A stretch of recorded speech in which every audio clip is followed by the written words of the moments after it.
कई दिनों से समंदर में भटक रहे सैनिकों की नजर अचानक एक अजीब से नजारे पर पड़ती है। उनके ठीक सामने एक बर्फीला पहाड़ यानी आइसबर्ग खड़ा था। ये देखकर सब हैरान और उत्सुक हो गए, क्योंकि जिस रास्ते पर वो थे वहां कभी किसी आइसबर्ग का कोई रिकॉर्ड नहीं था। अब वो एक मुश्किल में फंस गए थे। हालांकि आइसबर्ग के पास कोई अनजाना खतरा हो सकता था, लेकिन इतने लंबे समय से भटकने की वजह से उनका सारा खाना पानी खत्म हो चुका था। हालात ऐसे थे कि ज्यादा सोचने का वक्त ही नहीं था। कुछ खाने पीने का सामान खोजने की उम्मीद में वे अपनी पनडुब्बी को आइसबर्ग के पास ले गए, लेकिन वहां जाकर पता चला कि रुकने की कोई जगह ही नहीं थी और उस द्वीप पर जीवन का कोई नामो निशान भी नहीं था। तभी एक सैनिक ने देखा कि जो पानी उन्होंने ऊपर खींचा है वो गर्म है, और तो और वो पानी मीठा था। इससे उन्हें यकीन हो गया कि पास में ही कोई नदी जरूर है जो समंदर में मिलती है। जैसा उन्होंने सोचा था वैसा ही हुआ। थोड़ी दूर पर एक भूमिगत नदी थी। उन्हें विश्वास था कि नदी के साथ साथ आगे बढ़ने पर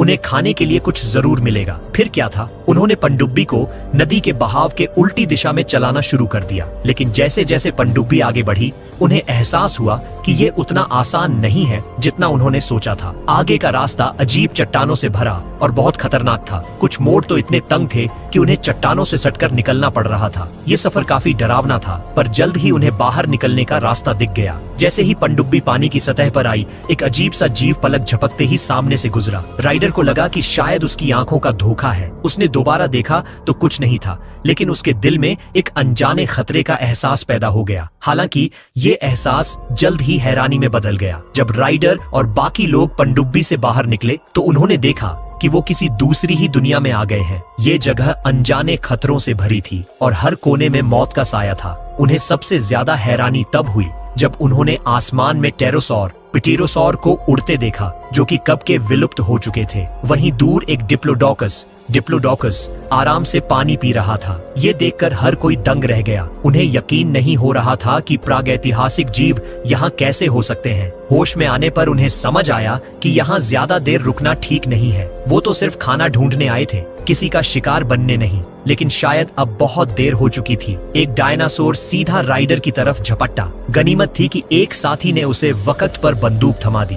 राइडर ने कई गोलियां चलाईं, पर डायनासोर को कोई खास चोट नहीं आई। तभी उनका बावर्ची MP-18 गन लेकर मदद के लिए आ गया। उसने और राइडर ने मिलकर ताबड़तोड़ गोलियां चलाईं। आखिरकार बुरी तरह जख्मी होकर डायनासोर डेक पर गिर पड़ा। खाने की इतनी कमी में उबला हुआ प्लेसियोसौर का मांस एक शानदार दावत थी। खाने की समस्या तो हल हो गई, लेकिन अब पनडुब्बी का ईंधन लगभग खत्म हो चुका था। मजबूरी में पेट भरने के बाद उन्हें उस भूली बिसरी धरती पर उतरना ही पड़ा। अभी वो कुछ ही दूर चले थे कि उन्हें झाड़ियों में 2 डायनासोर खाना खाते हुए दिखे। उन्होंने फौरन हमले की तैयारी कर ली, लेकिन तभी अचानक उनके पीछे से कुछ आदिमानव निकल आए और बिना कुछ कहे लाठियों से उन पर हमला कर दिया। लड़ाई की आवाज सुनकर डायनासोर उनकी तरफ बढ़ने लगे। मजे की बात यह थी कि आदिमानव ये देखकर भाग गए और सैनिकों को अकेले ही डायनासोर का सामना करना पड़ा। हालांकि डायनासोर की खाल मोटी थी, लेकिन लगातार गोलियों की बौछार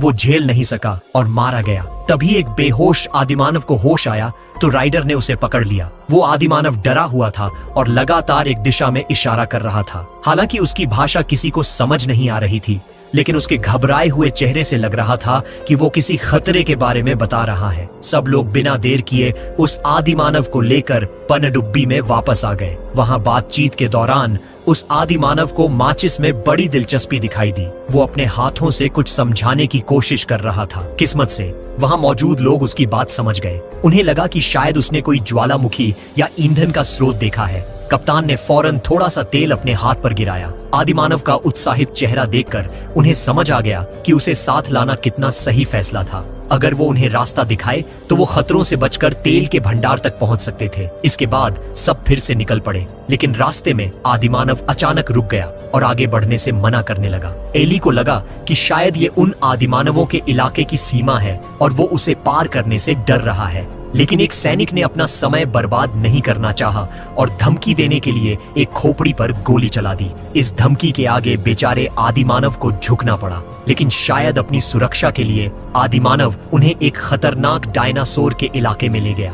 राइडर ने आदिमानव और बाकी लोगों को आगे भेज दिया और खुद कप्तान के साथ उस डायनासोर का ध्यान भटकाने के लिए रुक गया। लेकिन जो लोग आगे गए थे उन्होंने पनडुब्बी को हमले का सिग्नल दे दिया। सिग्नल मिलते ही बावर्ची ने सर्च लाइट जलाकर डायनासोर की लोकेशन पता की और तोप से हमला कर दिया।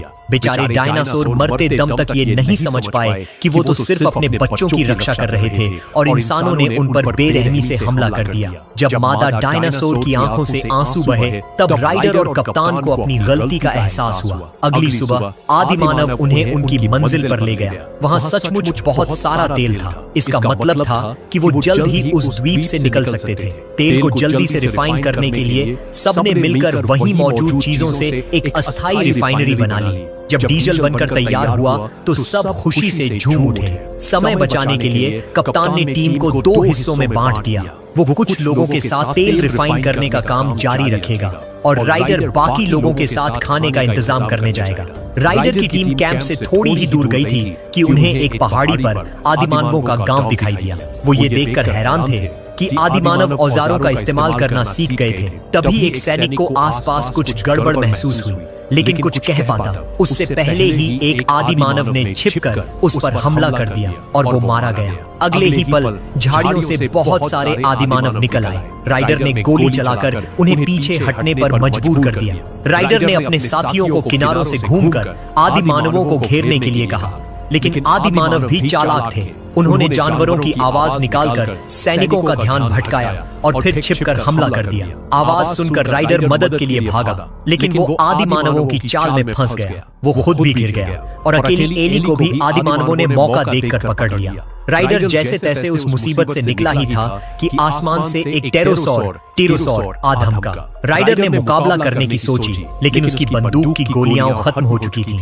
ठीक उसी मुश्किल घड़ी में वो आदिमानव जिसे राइडर ने पहले बचाया था सामने आ गया। उसने राइडर को धक्का देकर बचा लिया, लेकिन खुद उस उड़ने वाले डायनासोर का शिकार बन गया।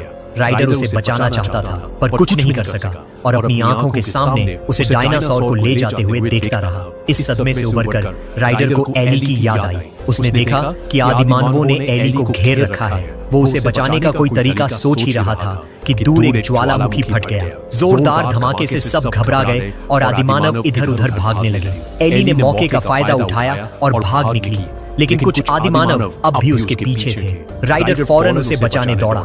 जब वो पहुंचा तो उसने देखा कि एली और एक आदिमानव दोनों एक दलदल में गिर गए हैं। राइडर ने बिना सोचे समझे आदिमानव को लात मारी, लेकिन इस कोशिश में वो खुद भी दलदल में जा गिरा।